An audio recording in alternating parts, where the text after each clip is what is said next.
In 1954, then Soviet leader Nikita Khrushchev decided that Crimea, a peninsula in the Black Sea, should be part of the Ukrainian Soviet Socialist Republic instead of the Russian one. And so it was transferred. And so it stayed Ukrainian territory even after the breakup of the Soviet Union. But in 2014, Russia took it back with force.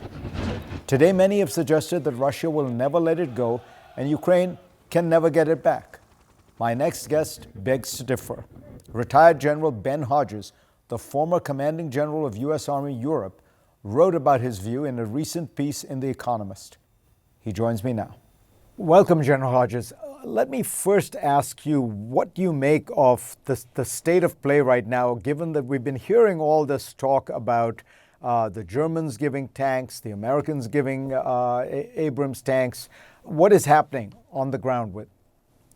Well, it's important that the United States and Germany and UK and others are finally delivering this sort of capability that would give Ukraine overwhelming combat power for an armored thrust that would be an important part of the next counteroffensive. My only regret is that it's taken so long, and it's still going to be months before the American contribution, the Abrams tanks specifically, can be part of this.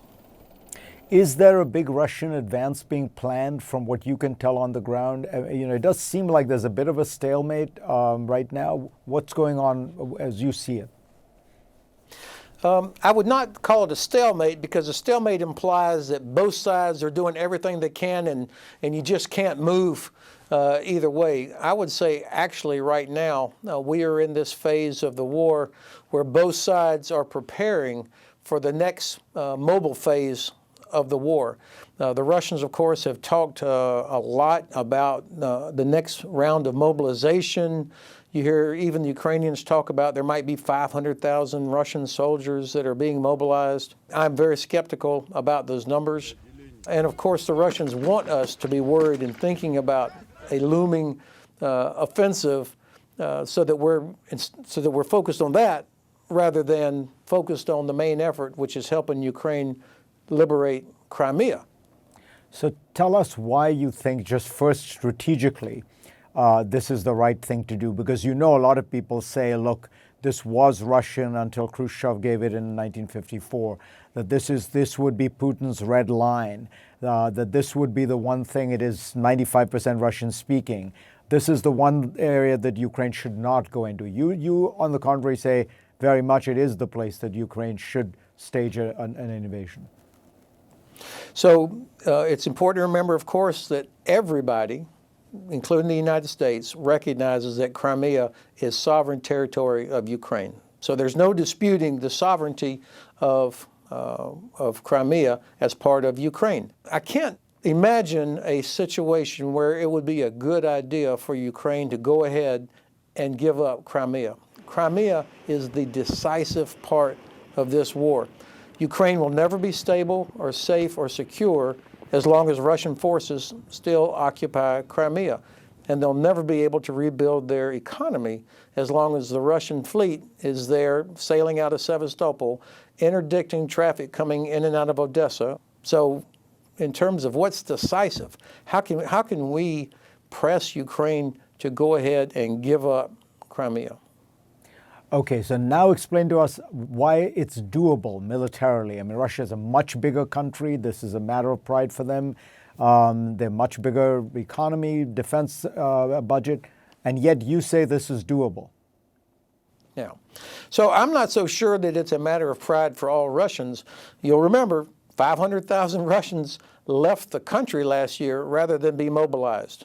I'm sure they like going down to Crimea to the Black Sea for their holiday, as we saw last summer, but there are no Russian soldiers that want to be in Ukraine. War is a test of will and a test of logistics. The Russian logistics system is barely able to supply the Russian troops that it has in the field right now. The Russian Black Sea fleet is terrified of going anywhere near the Ukrainian coast, and Ukraine doesn't even have a navy.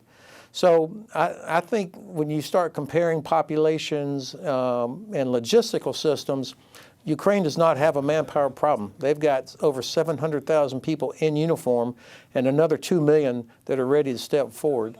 And of course, willpower. It's very clear that Ukrainians have the superior will, the soldiers as well as the people. What Russia has, and I think this is what you're alluding to, what Russia has, of course, is mass. They don't care how many get killed. We see that. They're losing between 600 and 800 people a day killed. They'll keep pushing those troops into the meat grinder in hopes of eventually overwhelming Ukrainian defenders. But as the SACEUR says, General Cavoli, Supreme Allied Commander of Europe, precision can defeat mass if you have enough time. How likely is it that you think the Ukrainians are going to take your advice? Well, one thing I'm sure of is that they are absolutely going to keep fighting to get back Crimea, because they know they will never be safe or secure, and they know they'll never be able to rebuild their economy. And they also know, based on the history of the last 30 years, that Russia will never live up to any agreement, but the Russians will wait for us to lose interest, as we did after the invasion of Georgia back in 2008. So I think this is why Ukraine realizes this year this needs to happen now.